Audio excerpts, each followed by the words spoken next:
하늘의 문을 여소서. 이곳을 주목하소서. 주를 향한 노래가 꺼지지 않으니 하늘을 열고 보소서.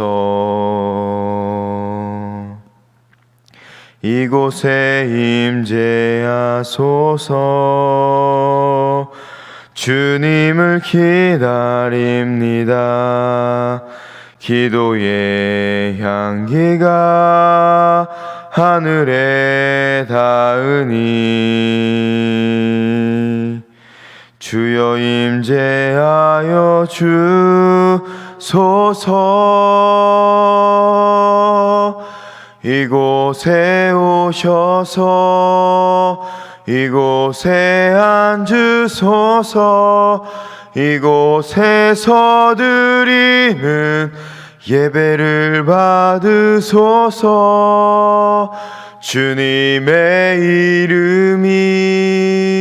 주님의 이름만이 오직 주의 이름만 이곳에 있습니다. 아멘. 사도신경으로 우리의 흔들리지 않는 신앙을 고백합니다. 전능하사 천지를 만드신 하나님 아버지를 내가 믿사오며 그 외아들 우리 주 예수 그리스도를 믿사오니 이는 성령으로 잉태하사 동정녀 마리아에게 나시고 본디오 빌라도에게 고난을 받으사 십자가에 못 박혀 죽으시고 장사한 지 사흘 만에 죽은 자 가운데서 다시 살아나시며 하늘에 오르사 전능하신 하나님의 우편에 앉아 계시다가 저리로서 산자와 죽은 자를 심판하러 오시리라.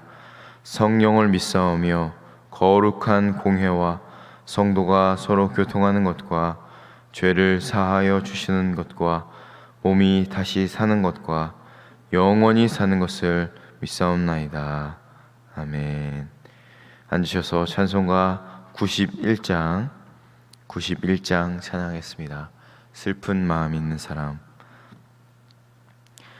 슬픈 마음 있는 사람 예수 이름 믿으면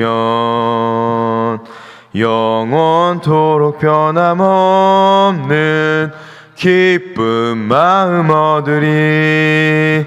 예수의 이름은 세상의 소망이요. 예수의 이름은 전국의 기쁨일세. 거룩하신 주의 이름 너의 방패 삼으라. 환난 시험 당할 때에 주께 기도드려라. 예수의 이름은 세상의 소망이요. 예수의 이름은 전국의 기쁨일세. 존귀하신 주의 이름 우리 기쁨 되도다. 주의 품에 안길 때에 기뻐 찬송 부르리. 예수의 이름은 세상의 소망이요. 예수의 이름은 전국의 기쁨일세. 우리 갈 길 다간 후에 보좌 앞에 나가 왕의 왕께 경배하며 면류관을 드리리. 예수의 이름은 세상의 소망이요. 예수의 이름은 천국의 기쁨일세. 오늘 우리에게 주시는 하나님의 말씀은 누가복음 2장 1절에서 14절까지의 말씀입니다. 저와 여러분들이 교독해서 읽겠습니다. 그때에 가이사 아구스도가 영을 내려 천하로 다 호적하라 하였으니 이 호적은 구레뇨가 수리아 총독이 되었을 때에 처음 한 것이라.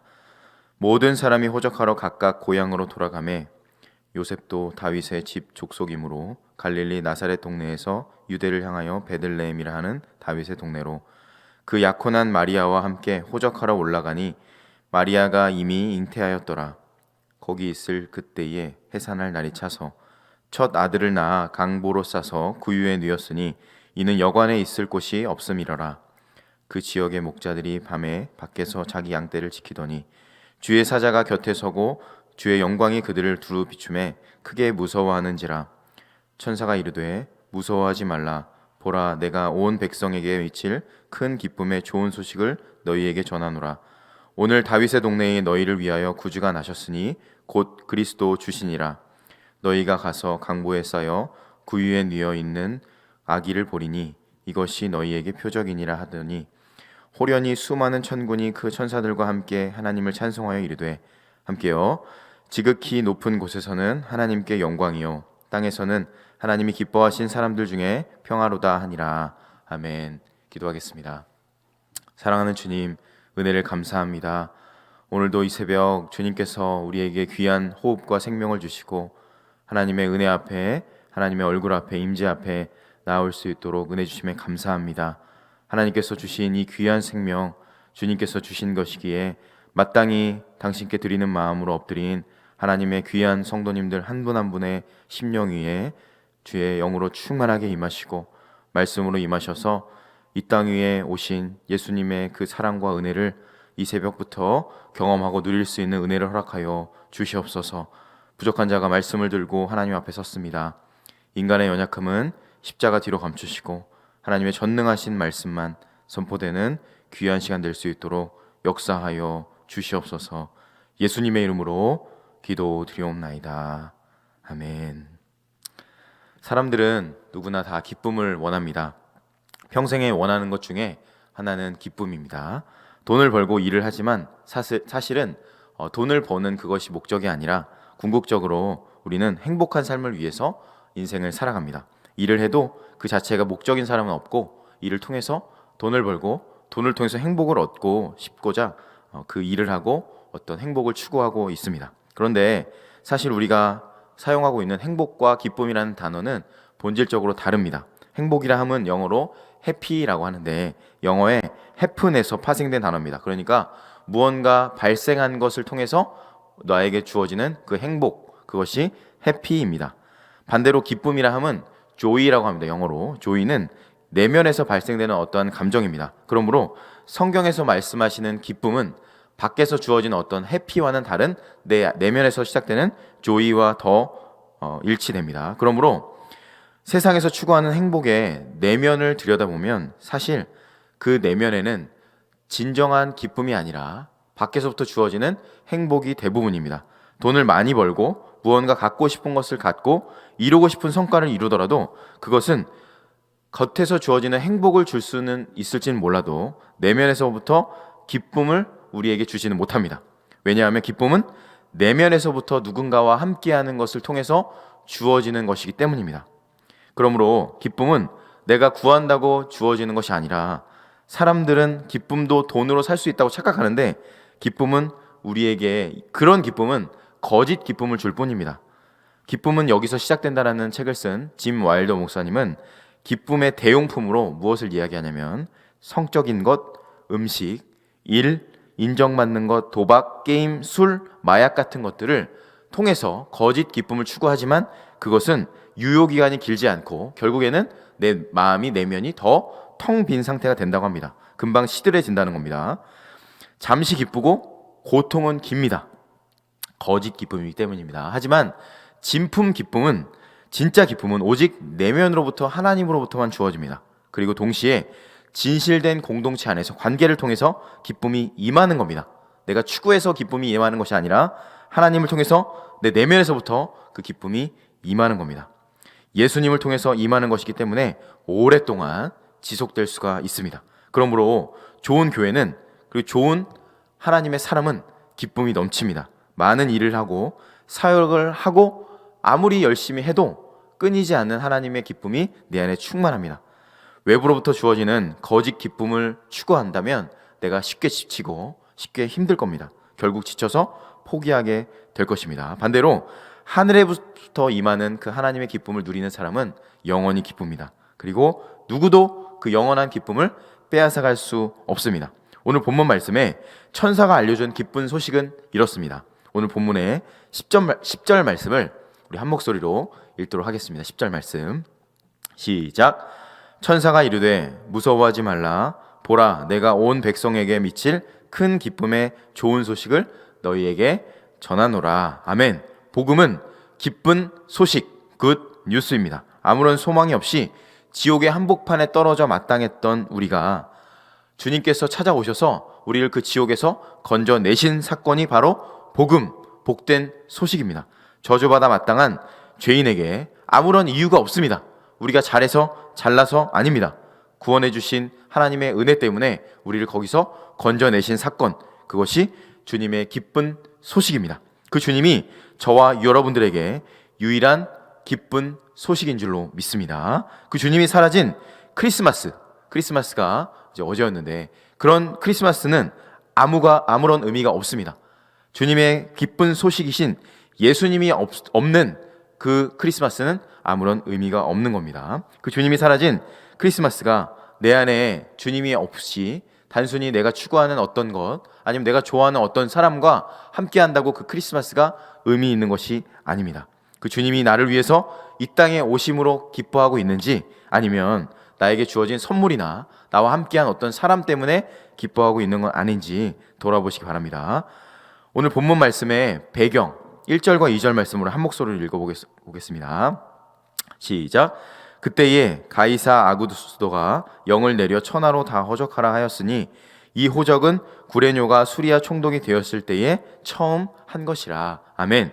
가이사 아구스도는 역사적인 인물입니다. 아구스도라 이름은 거룩한 혹은 경건한이라는 뜻을 가지고 있습니다. 신적인 존재로 정치적인 메시아라는 의미를 그 이름 안에 내포하고 있습니다.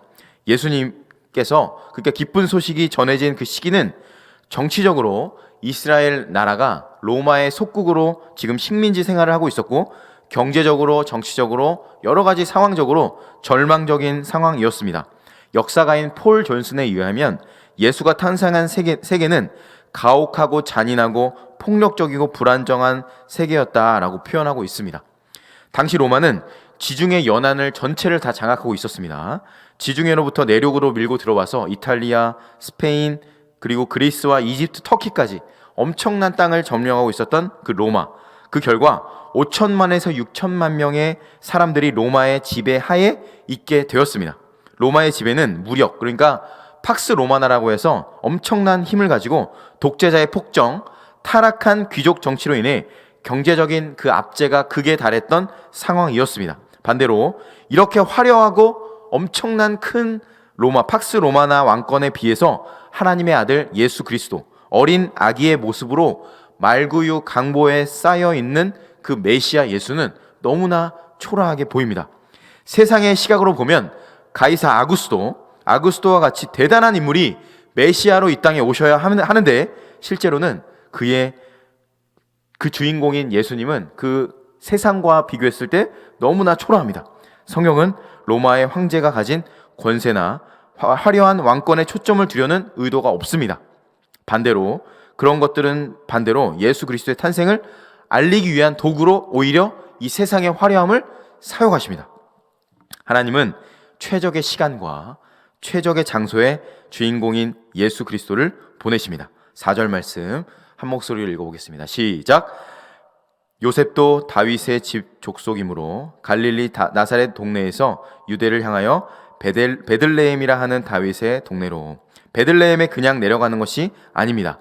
아구스도라는 인간 왕의 명에 의해 내려가는 것 같지만 사실은 예수님이 탄생하기 전 650년 전 미가 선지자에 의해서 이미 예언된 그 약속에 의해서 베들레헴이라는 곳으로 가는 겁니다. 왜 베들레헴으로 갔을까요? 베들레헴이라 함은 떡집이라는 의미를 가지고 있습니다. 그러니까 이스라엘 백성들이 이미 영적으로 다 목말라 있고 굶주린 상태였기 때문에 하나님 메시아, 그 생명의 떡이신 예수님을 바로 그 떡집으로 보내십니다. 현실은 화려하고 모든 것을 갖춘 것 같이 보이지만 영적으로 암울한 그 흑암, 절망, 그 자체, 그 흑암인 그곳에 주님께서 오셔서 당신께서 친히 생명의 떡이 되시기 때문에 베들레헴으로 보내신 것입니다. 8절 말씀입니다. 그 지역의 목자들이 밤에 밖에서 자기 양떼를 지키더니 갑자기 반전되더니 양치는 목자에게 그 렌즈가 비춥니다. 거대한 권력자들에 비해서 너무 초라한 목자들에게 조명이 비추어집니다. 당시 목자들은 힘이 없고 소외되고 비천한 자들이었습니다. 로마의 황제와 비교조차 할 수 없는 그 시대에 버림받은 자들이었습니다. 추운 겨울날 바깥 들판에 양떼를 치는 외로운 목자들의 모습을 성경에서 비춥니다. 하나님은 은혜는 이처럼 기대가 없고 소망이 없고 절망적인 곳, 오히려 어둡고 추운 그곳에 하나님의 은혜가 임한다는 사실을 여러분 기억하시기 바랍니다. 당시 유대인들이 믿는 종교는 백성들에게 기쁨을 주지 못했습니다. 이미 다 지쳐 있었고 율법을 지켜야지만 구원받는다는 어떤 그런 율법주의적에 빠져서 칠흑 같은 그 어둠 가운데 종교를 믿고 있었지만 종교 생활을 할 뿐이었습니다. 하지만 목자들에게 하나님의 그 은혜가 임하여서 그들을 친히 건져내시는 것처럼 너네가 너의 힘으로 구원을 얻을 수 없고 나를 믿음으로 너희가 구원을 얻을 수 있다라는 말씀을 이 목자들에게 그 은혜와 복음을 전해주심으로 우리에게 힌트하고 계시는 겁니다. 칠흑 같은 어둠 속에서 별이 가장 아름답게 빛나는 것처럼 어둠의 한복판에 서 있는 목자들에게 예수님의 십자가의 은혜 그리고 탄생했다는 그 기쁜 소식이 전해지고 있습니다. 우리도 마찬가지입니다. 오늘도 하나님의 은혜와는 거리가 먼 것 같고 이 세상은 그 나의 삶은 어둠 가운데 묶여 있는 것 같지만 우리가 서 있는 그 절망스러운 우리의 삶의 자리에 주님의 임재, 구원의 기쁜 소식 그것이 우리에게 임하게 될 줄로 믿습니다. 10절 말씀 우리 한 목소리로 읽겠습니다. 천사가 이르되 무서워하지 말라. 보라 내가 온 백성에게 미칠 큰 기쁨의 좋은 소식을 너희에게 전하노라. 아멘. 이 기쁜 소식이 여러분에게 저에게 진정한 기쁜 소식이 되기를 원합니다. 주님께서 이 땅에 오셨고 우리의 삶에 통치하고 계십니다. 우리의 삶이 아무리 절망스럽고 아무리 아무것도 보이지 않는다고 할지라도 그리고 이 시대와 이 상황이 너무 어둡고 춥고 절망적이라고 하더라도 주님께서 이 땅에 오신 것은 화려하고 멋진 그리고 너무 많은 것을 갖춘 곳에 오신 것이 아니라 아무것도 없는 그곳에 절망적인 상황 가운데 주님께서 오셔서 우리를 구원하시기 위해서 오셨습니다. 여러분의 상황이 저의 상황이 어둡고 희망이 없어 보일지라도 주님께서 우리를 그곳에서 건져내실 줄로 믿습니다. 그 구원의 기쁜 소식, 큰 기쁨의 좋은 소식을 우리에게 전하기 위해서 오신 그 예수님을 찬양합니다. 우리 함께 말씀을 기억하면서 기도하는 시간 갖도록 하겠습니다.